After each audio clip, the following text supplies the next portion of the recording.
Hello, আসসালামু আলাইকুম। কথা বলতেছি আজকে বাংলাদেশ বনাম ইন্ডিয়ার চ্যাম্পিয়ন্স ট্রফির সেকেন্ড ম্যাচটা নিয়ে, এবং এটা খুবই গুরুত্বপূর্ণ ম্যাচ। কাদের জন্য গুরুত্বপূর্ণ? বোথ টিম, দুই দলের জন্য গুরুত্বপূর্ণ। যদি আসলে চ্যাম্পিয়ন্স ট্রফি চিন্তা করি, তাহলে সবচেয়ে বেশি গুরুত্বপূর্ণ হচ্ছে ভারতের জন্য, কারণ they have to win the cup. এটা হচ্ছে তাদের থট। আর আমাদের থট হচ্ছে আমরা আন্ডারডগ, বাট আমরা যে কোনো বড় টিমকে কিন্তু বিট করতে পারি, এবং ভারত ইজ এ টিম যাদের সাথে আমরা জিততে চাই, জিতে মজা পাই, এবং জিতে সিরিয়াস লেভেলে মজা পাই। তাই না? প্রশ্নটা হচ্ছে যে বর্তমান বাংলাদেশ দলের যে ফর্ম আর বর্তমান ভারত টিমের যে ফর্ম, তাতে আসলে আশাটা কতটুকু করা যায়? ভাই, আমি সত্যি কথা যদি বলি, আপনি সর্বোচ্চ 5% আশা করতে পারেন যে এই ম্যাচটা আমরা পুল অফ করতে পারবো। সেটাও যদি আমাদের 100% আমরা দেই, আর ভারত হচ্ছে 50-60% দেয়, অর্থাৎ ভারতের had a bad day and we had a very good day, তাহলে আমরা আমাদের ম্যাচটা পুল অফ করতে পারবো। আপনি যদি স্কোয়াড দেখেন তাহলে বিষয়টা বুঝতে পারবেন। আচ্ছা, প্রথমে আলোচনা করি হচ্ছে ভারত টিম নিয়ে। হ্যাঁ, ভারতের প্রথম 8 একদম ফিক্সড হয়ে আছে, ওই জায়গায় কোনো চেঞ্জ হওয়ার সুযোগ নাই। নাম্বার 1 রোহিত শর্মা তো নামবে, তার সাথে শুভমান গিল নামবে। ওই দিক দিয়ে বিরাট কোহলি আছে। 2 ডাউনে আসবে হচ্ছে শ্রেয়স আইয়ার, তারপরে আসতেছে হচ্ছে আমাদের কে এল রাহুল খেলতেছে, হার্দিক পান্ডিয়া খেলতেছে।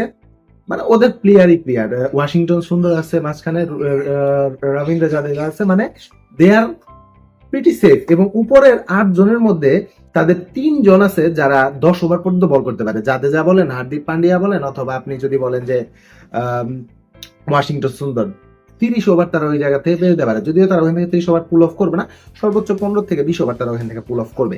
এখন আসি হচ্ছে তাদের লাস্ট 3টা, ওই জায়গায় তাদের একটু ঝামেলা আছে। তাদের 2 জন তারা মেইন পেসার নিবে, 2জনের বেশি তারা মেইন পেসার কখনোই নিবে না, কারণ তাদের ওই লাক্সারি বা সুযোগটা নাই। এখন কাকে নিবে? 1 নাম্বার হচ্ছে আর্শদীপ সিংকে তারা নিবে, কিন্তু সেকেন্ড যে অপশনটা আছে, তারা কি মোহাম্মদ শামির অভিজ্ঞতাটা দেখবে, নাকি হার্ষাত রানার সাথে যাবে? এখানে ঝামেলাটা হচ্ছে 2 জনের। 1 নাম্বার হচ্ছে ক্যাপ্টেনের কিন্তু স্বামী চয়েস, কিন্তু কোচ গাম্ভীর কিন্তু একটু হট হেডেড, এবং গাম্ভীর কিন্তু চাচ্ছে হচ্ছে তার নিউ বোলারকে। যদি নিউ বোলার আসে, সেটাও যে বাংলাদেশের জন্য খুব পজিটিভ হবে তা না, কারণ বাংলাদেশ মনে হয় এই পেস বোলিং এর কাছে ধরা খেতে পারে। এই সমস্যাটা বাংলাদেশে হতে পারে। আর স্পিনার আছে 2 জন, যাদের মধ্যে যে কোনো একজন খেলবে। একজন হচ্ছে বরুণ চক্রবর্তী, অন্যজন হচ্ছে কুলদীপ যাদব। এখন কুলদীপ হচ্ছে লেগি, এবং ক্লাসিক লেগি, যার রংমানও খুব ভালো। তার কাছে যে আমরা 3-4টা উইকেট দিয়ে আসবো না, এর কোনো গ্যারান্টি নাই। আবার ওয়ারুনেরও কিন্তু বল মিস্ট্রি বল করে, এবং ওই বলও আমাদের উইকেট যাওয়ার সম্ভাবনা আছে। তো এই দিক থেকে বিবেচনা করলে আমাদের কলাপসের যা হিস্ট্রি, যদি আমরা ঠিক মতো মানে কলাপসের হিস্ট্রি বজায় রাখি, তাহলে 220-25 আমরা বুকড হয়ে যেতে পারি। এটা হচ্ছে যদি খারাপ দিন হয়, যদি আমরা সত্যিকার অর্থে কলাপস করি। কিন্তু যদি আমরা ক্লিক করে যাই, সেই ক্ষেত্রে আমাদের স্কোয়াড নিয়ে একটু কথা বলি। আমাদের স্কোয়াডে যদি আমি আসলে স্কোয়াডের যে অবস্থা দেখছি, আমাদের ক্লিক করতে হইলে ওপেনিং এ খুব ভালো একটা স্টার্ট লাগবে। সৌম্য এবং তানজিদ তামিম দুজনের, আমি তো বলবো 2 জনেরই মোর দেন 50 থাকতে হবে, এবং 100+ একটা পার্টনারশিপ হতে হবে, এবং একজনকে সেঞ্চুরি টাচ করতে হবে। আপনি যদি গতকালকে ম্যাচটা দেখেন, এই নিউজিল্যান্ডের, যেটাতে নিউজিল্যান্ড উইন করলো, সেখানে কিন্তু তাদের 2 জনের 100 ছিল, এবং 2 জনের 100-এর কারণে তারা ইজিলি 320টা অ্যাচিভ করতে পারছে, এবং that was the winning score. পাকিস্তানের কলাপসের কারণ যদি দেখেন, শুরুতেই তারা 10 ওভারে 22 রানে 2 উইকেট, তো ওই জায়গা থেকে তারা পুল অফ করতে পারে নাই। আমাদের ওপেনিং স্লটটা ভালো হতে হবে, এবং ওপেনিং যদি ভালো হয়, শান্ত ইজ আউট অফ ফর্ম, শান্ত হয়তো বা বাবর টাইপ ইনিংস অ্যাটলিস্ট না খেলুক, মানে 90 বলে 64 রান না করুক, সে যদি তার ফর্মটাকে ফিরে আনতে পারে, that is very good, because তার হাতে খুব ভালো শট আছে, সে গ্রাউন্ডে খুব ভালো খেলতে পারে। সত্যি একটা কথা বলি ভাই, মিসিং লিটনের বাদ পড়ার পরে যে লাস্টের ম্যাচগুলো সে পারফর্ম করছিল, লিটন ইন্ডিয়ার এগেনস্টে একটা ত্রাস, সৌম্য একটা ত্রাস, এবং তানজিদ তামিম একটা ত্রাস। তো এই জায়গায় আমরা যদি মানে এই 2 জনকে অ্যাটলিস্ট আমরা পাইছি, এই 2 জনের যদি আমরা পুল অফ করতে পারি, সেটাও আমাদের জন্য বেটার। এখন চলে আসি হচ্ছে আমাদের একটা ক্রিটিক্যাল বিষয়। আমি বলি, আমি উইকেট কিপার হিসেবে আসলে মনে করি Mushfiq is not the choice আজকের ম্যাচে। বলতে পারেন মুশফিকও তো ইন্ডিয়ার এগেনস্টে ভালো খেলে, কিন্তু মুশফিকের যদি আপনি পুরো বিপিএলটা দেখেন, পুরো BPL he is out of form, he was totally out of form. সে 200 রানও করতে পারে 14 ম্যাচ খেলে, যদিও তার টিম কিন্তু চ্যাম্পিয়ন। কিন্তু আমি মনে করি, যদিও জাকির আলী কিন্তু প্রস্তুতি ম্যাচে খারাপ করছে, বাট জাকির আলী অনেকের পাওয়ার হিটিং অ্যাবিলিটিটা বেটার, এবং যদি ভারত আগে ব্যাট করে সেক্ষেত্রে ভারত 320-30 হয়তোবা করে ফেলবে। তো ওই মুহূর্তে হয়তোবা আমাদের লাস্টের দিকে যদি আমরা ম্যাচটা ক্লোজ করতে পারি, তাহলে ওইদিকে মাহমুদুল্লাহর সাথে যদি জাকির আলী থাকে, ওইটা আমাদের জন্য বেটার হবে। আর 2 ডাউনে মিরাজ চলে আসতেছে, যদি আমি এখনো মনে করি মিরাজ ভালো প্লেয়ার, বাট মিরাজ আসলে 2 ডাউনের প্লেয়ার না। মিরাজের ব্যাটিং স্কিল বা শর্টের স্কিল এত ভালো না। আপনি যদি আমাদের দেশের সত্যিকার অর্থে ভাই এটা বুঝতে হবে, আপনার হয়তো আমার উপর অনেকে ভুল বুঝবেন, বিষয়টা ভুল বুঝেন না। মিরাজ মাঝখানে কিন্তু 1 ডাউনও খেলছে, ওপেনিংও খেলছে। ওপেনিং এ মিরাজের শট যদি দেখেন, আপনি দেখবেন এই তানজিদ তামিমের যে শট, সৌম্যর যে শটের অ্যাবিলিটি, সৌম্যর যদি আপনি ধরেন যে একটা গ্লোবাল টি20 লিগে যে সৌম্য খেললো, দেখবেন জাস্ট ব্যাটটা ছোঁয়াচ্ছে এবং 6 হয়ে যাচ্ছে। এগুলো হচ্ছে ক্লাস প্লেয়ারের শট। আপনি যদি লিটনকে দেখেন, লিটন জাস্ট ব্যাটটা timing, he plays on timing, but Miraj doesn't play on timing. মিরাজের শট অতটা ভালো না। মিরাজকে আমি আসলে সাকিবের সাথে তুলনা করব। সাকিবের কিন্তু স্পেসিফিক দুইটা আর্কে সে খেলতো, কিন্তু তার ব্যাটিং বোলিং মিলে he is the best and he will be the best, he was the best for Bangladesh and not for Bangladesh, for all the world. এই সেই ওয়ার্ল্ডে একটা প্লেয়ার যে প্রায় 14 বছর নাম্বার 1 অলরাউন্ডার ছিল, হি ইজ এ ক্লাস। তার ব্যাপারে আসলে ওইভাবে কিছু বলার নাই, বাট আমি এটুকু বলবো তার শর্টও, আপনি যদি লিটনের ব্যাটিং আর সাকিবের ব্যাটিং দেখবেন, যেরকম লিটন 360 ডিগ্রিতে জাস্ট টাইম করতে পারে এবং টাইমে তার 6 হয়ে যায়। সাকিবের কিন্তু খুব জোরে হিট করতে হয়, খুব জোরে হিট করতে হয়। এই জায়গাটা হচ্ছে তাদের মধ্যে পার্থক্য। এই পার্থক্যটা মিরাজের সাথেও আপনি আদার, একটা 2 ডাউন হয় প্রপার ব্যাটসম্যান। 2 ডাউন যেমন ভারত ইন্ডিয়াতে নামবে হচ্ছে শ্রেয়স আইয়ার, আইয়ারের শট দেখবেন জাস্ট সে ব্যাটটাকে টাচ করবে, দেখবেন বল মানে জাস্ট বল উড়ে যাচ্ছে। যদি সে উপরের দিকে হিট করে, গ্রাউন্ডকে এইভাবে টাচ করে বল যাচ্ছে, যেটা আপনি জাস্ট মানে you will love to watch it. এটা হচ্ছে একটা 2 ডাউন প্লেয়ারের ক্লাস। মিরাজ আসলে কোন জায়গার জন্য তাহলে প্রযোজ্য? মিরাজ হচ্ছে আপনার 4 ডাউন যে প্লেয়ার গুলো হয়, যে হচ্ছে আসলে আমাদের একজন খুব ভালো স্পিনার, মানে একটা ক্লাসিক অলরাউন্ডার, যে মারের প্রয়োজন হলে মারতে পারবে। মোটামুটি খুব আর্জেন্ট রান দরকার, হয়তো 1 ওভার 16 রান দরকার, মিরাজ কিন্তু নিতে পারে। সে আগে এরকম নিছে, নেওয়ার হিস্ট্রি আছে। আপনি টি20তে ভালোই পাবেন, সে ক্লাব টি20 গুলোতে নিছে এবং সে ওই শটগুলো নিতে পারবে, কিন্তু সে লং টাইম এই শটগুলো নিতে পারবে না।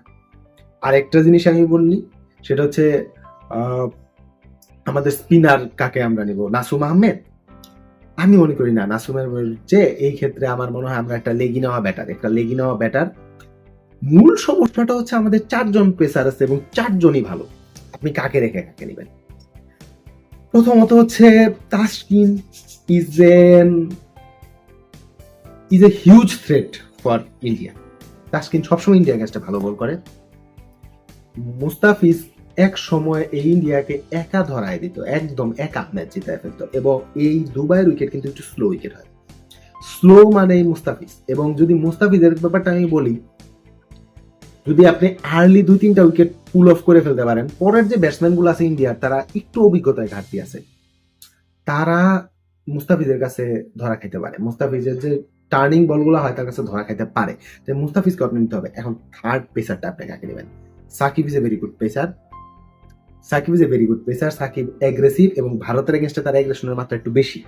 তো সেই ক্ষেত্রে আপনি সাকিবকেও নিতে পারেন, বাট আমি মনে করি আপনার র পেসে যাওয়া উচিত এবং নাহিদ রানাকে একটা চান্স দেওয়া উচিত। নাহিদ রানা কিন্তু আমার মনে হয়, যদি আপনি আমাকে জিজ্ঞেস করেন, তাহলে আমি বলবো ওপেনিং বোলিং করা উচিত আমাদের তাসকিনকে দিয়ে ফার্স্ট ওভার, সেকেন্ড ওভারে আনা উচিত হচ্ছে নাহিদ রানাকে, এবং তারা একটা 10 ওভার স্পেল করবে। শুরুতে আমার মুস্তাফিজকে ইন্ট্রোডিউস করার প্রয়োজন নেই। মুস্তাফিজকে ইন্ট্রোডিউস করা উচিত হচ্ছে কিভাবে বলবো, আমি যদি সত্যি কথা বলি, আপনার 2007 সালের টি20 ওয়ার্ল্ড কাপের কথা মনে আছে কিনা, পাকিস্তান উমর বুল ইউজ করতে হচ্ছে 11 ওভারের পরে আয় না। Mustafiz should be like that. মুস্তাফিজকে আনা উচিত হচ্ছে আপনার 20 ওভারের পরের থেকে একটা 5 ওভারের স্পেল দেওয়া, 40 ওভারের দিক থেকে 50 ওভার পর্যন্ত একটা 5 বা 35 থেকে 45 মধ্যে বা 35 থেকে 50 মধ্যে 2টা স্পেলে ভাগ করে, একটা 2 ওভারের স্পেল, একটা 3 ওভার স্পেল দিয়ে তাকে ক্লোজ করা। কেননা আপনি বলতে পারেন যে না, ওর তো আর্লিও বল টার্ন করতে পারে, কিন্তু আর্লি যে 2জন ব্যাটসম্যান আছে তার জন্য আমার মনে হয়, মানে ওদের যে মেইন 2জন ব্যাটসম্যান, আমি যদি বলি রোহিত শর্মা, তার জন্য মুস্তাফিজ কিন্তু তাকে বহুবার নিছে, বাট আমি মনে করি তাসকিনের এবং নাহিদ রানার পেসে রোহিত শর্মা ধরা খেয়ে যাবে। এবং কোহলিকে যদি সরায় ফেলতে পারি, তারপরের যে লাইন আপটা আছে সেই লাইন আপটার মধ্যে একটু বললাম KL রাহুল একটা নিয়মিত প্লেয়ার না, সে কিন্তু আসলে নিয়মিত প্লেয়ার। আসলে কি বলবো ভারতের ব্যাপারে, আসলে কি বলবো ভারতের ব্যাপারে তেমন কিছু বলা নাই। দেখেন 27 কোটি টাকার পান্ট, কিন্তু সেরা তো 11তেই নাই। This is India. সো আপনি একদিক দিয়ে লাকি, পান্ট নাই, বিকজ পান্ট থাকলে হয়তো বা পাগলের মতো পিটাইতো। পান্তের চেয়ে যদি আপনি দেখেন কে এল রাহুলের হিটিং অ্যাবিলিটি ভালো, কিন্তু কে এল রাহুল উপরের প্লেয়ার, তাকে যে আমি নাম্বার 6 বানাচ্ছি সেটা আসলে আলটিমেটলি ইন্ডিয়া তার লসই করতেছে। ওই জায়গায় যায় কে এল রাহুল খুব একটা ভালো করবে না। আর ওই দিক দিয়ে ওয়াশিংটন সুন্দর বলেন অথবা গিভেন্ডে মুস্তাফিজ, শুধুমাত্র মনে হয় একটু অভিজ্ঞতার জন্য মুস্তাফিজকে ব্যাটার খেলতে পারে হচ্ছে, রান খুব বেশি নিবে না, বাট ব্যাটার খেলতে পারে হচ্ছে রবীন্দ্র জাদেজা, একটু ব্যাটার খেলতে পারে। বাট বাকিগুলো মুস্তাফিজ ধরে দেওয়া হবে শেষের দিকে, যদি আমরা উপরের থেকে উইকেট গুলো নামায় ফেলতে পারি। উপরের ক্ষেত্রে উইকেট নামানোর জন্য আমি মনে করি নাহিদ রানা এবং আমাদের তাসকিনের একটা অবদান থাকতে হবে। আমাদের লেগি অবশ্যই নেওয়া উচিত। রিশাদ হোসেন, রান খাক ভাই, তুমি 10 ওভার বল করো, তুমি 75 রান খাও, কিন্তু তুমি আমাকে 2টা কি উইকেট দিয়ে দাও, 2টা কি উইকেট দিয়ে দাও, এটা আমাদের জন্য দরকার। যদি এটা আমরা ওইভাবে সাহস নিয়ে করতে পারি, আর আমাদের ব্যাটিং এ যদি সৌম্য এবং তামিম দুজনের মধ্যে যে কোনো একজনের একটা সেঞ্চুরি এবং একজনের একটা 50 থাকে, মাহমুদুল্লাহ তো তার মতো একটা কাজ করবেই, ওইটা সে করে, সে রেগুলারই করে।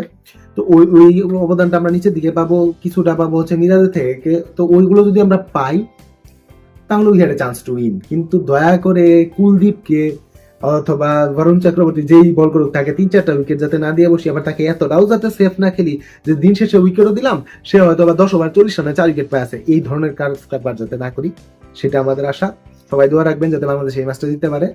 ধন্যবাদ সবাইকে।